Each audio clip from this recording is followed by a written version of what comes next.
मी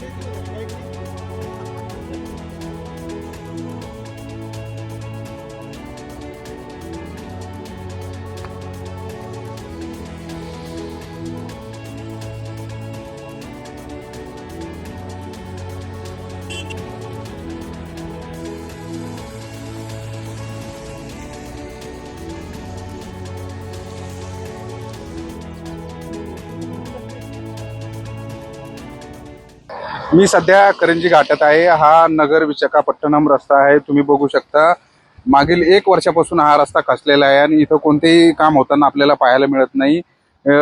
अनेक अवजड वाहने या रस्त्यावरून येत जात असतात, त्याच्यामुळे मोठा अपघात होण्याची देखील शक्यता असते। आता पावसाळा सुरू झालेला आहे, या रस्त्याची कोणी दखल न घेतल्यामुळे आमदार मोनिका राजळे यांनी देखील हा मुद्दा विधानसभेत उपस्थित केलेला आहे आणि त्या अधिकाऱ्यांवर कारवाई देखील करण्याची त्यांनी मागणी केलेली आहे। आपण या संदर्भात इथले करंजीतले काही नागरिक आहोत, आपण त्यांच्याशी बातचीत करणार आहोत। काय सांगाल, 1 वर्षापासून हा रस्ता जे घाट पडलेला आहे तो रखडलेला आहे आणि आमदार मोनिका राजळेने देखील हा विधानसभेत प्रश्न उपस्थित करून अधिकाऱ्यांवर कठोर कारवाई करण्याची मागणी देखील केलेली आहे। 100% अगदी त्यांनी पावसाळी अधिवेशनाच्या या मुद्द्यात हा अतिशय महत्त्वपूर्ण मुद्दा उपस्थित केलाय। कारण या नॅशनल एक्सेस्ट नगर कल्याण विशाखापट्टणम हायवेच्या बाबतीत जर बोलायचं झालं तर अनेक प्रश्न या ठिकाणी प्रलंबित प्रश्न आहेत आणि त्याच्यात सगळ्यात महत्त्वाचा मुद्दा होता हे गेल्या 1 वर्षापूर्वी ज्यावेळेस अतिवृष्टीचा या ठिकाणी तडाखा बसला या करंजी गावाला आणि खूप सारं मोठं नुकसान झालं, त्या काळात या घाटामध्ये अनेक ठिकाणी अशा घटना घडल्या, परंतु ही सगळ्यात मोठी दरड कोसळलेली होती। गेल्या 1 वर्षात कुठल्याही प्रकारचं या ठिकाणी डागडुजी देखील करण्यात आलेली नाही, साधे रिफ्लेक्टर देखील नव्हते। ज्यावेळेस अधिवेशनात प्रश्न उपस्थित केला गेला त्यावेळेस एक कागदी रिफ्लेक्टर या ठिकाणी लावण्यात आले, म्हणजे कुठल्याही प्रकारचे सूचना फलक या घाटात सुद्धा नाही। कुठल्या प्रकारच्या या घाटामध्ये सर्वसाधारण नागरिकांना कुठल्या व्यवस्था नाहीत, कुठल्या सूचना फलक नाहीत आणि खऱ्या अर्थानं मी या ठिकाणी लोकप्रतिनिधी म्हणून या शेवगाव पाथर्डी विधानसभा मतदारसंघाच्या कार्याध्यक्ष आमदार मोनिकाताई राजळे यांचं मी या ठिकाणी विशेष कौतुक करेन, कारण त्यांच्या माध्यमातून हा प्रश्न उपस्थित केला गेला। महत्त्वपूर्ण जिव्हाळ्याचा प्रश्न त्यांनी या ठिकाणी उपस्थित केलाय आणि खऱ्या अर्थानं सर्वसामान्य नागरिकांच्या जीवाभोवती जो हा विषय आलाय या पद्धतीनं या ठिकाणी हे पहा, या ठिकाणी दुसरी गाडी सुद्धा क्रॉस होत नाही, इतकी भयावह अवस्था या ठिकाणी निर्माण झालेली आहे।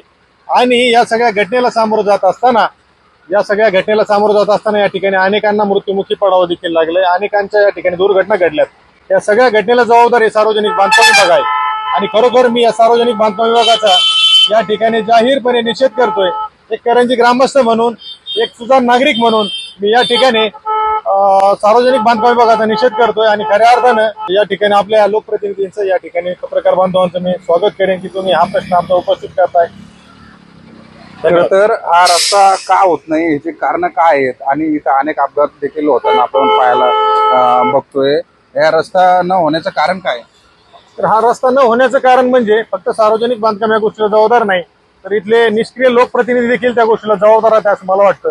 खऱ्या अर्थानं लोकप्रतिनिधींनी जर त्यांची भक्कमपणे बाजू मांडली, लोकप्रतिनिधी आणि प्रशासन याचा जर कुठेतरी मिलाप झाला तर हे सगळ्या गोष्टी शक्य आहेत, परंतु कुठेतरी यांच्यातली विसंगती आणि याचा परिणाम होतोय तो म्हणजे सर्वसाधारण लोकांच्या साध्या जीवनमानावरती। खऱ्या अर्थानं याच्यामध्ये निष्पाप लोकांचा बळी जातोय, सर्वसाधारण लोकांना याचे पत्न भोगावे लागतात, कारण या सर्व घटनेला लोकप्रतिनिधी, प्रशासन आणि सार्वजनिक बांधकाम हे सगळं जबाबदार आहे एवढंच आहे। परंतु या अपघातावरती उपाययोजना करण्यासंदर्भात किंवा दुरुस्ती करण्यासंदर्भात राष्ट्रीय महामार्ग ना कुठलं काम करतंय ना लोकप्रतिनिधी काय करतायत। फक्त या खड्ड्याच्या जीवावरती जो तो आपापल्या पक्षाच्या परीने या ठिकाणी राजकीय पोळी भाजून घेण्याचं काम करतोय आणि या संदर्भात लक्षवेधी करण्यापेक्षा किंवा स्टंटबाजी करण्यापेक्षा किंवा फोटो सेशन करण्यापेक्षा लोकप्रतिनिधींच्या आजूबाजूला जे ठेकेदार वावरतायत, फिरतायत, तर त्यांनी जर 4 ट्रिपा या ठिकाणी दगडाच्या टाकल्या तर तात्पुरती आपत्कालीन व्यवस्था म्हणून हे खड्डा बुजून या ठिकाणी होणारे अपघात थांबले जातील।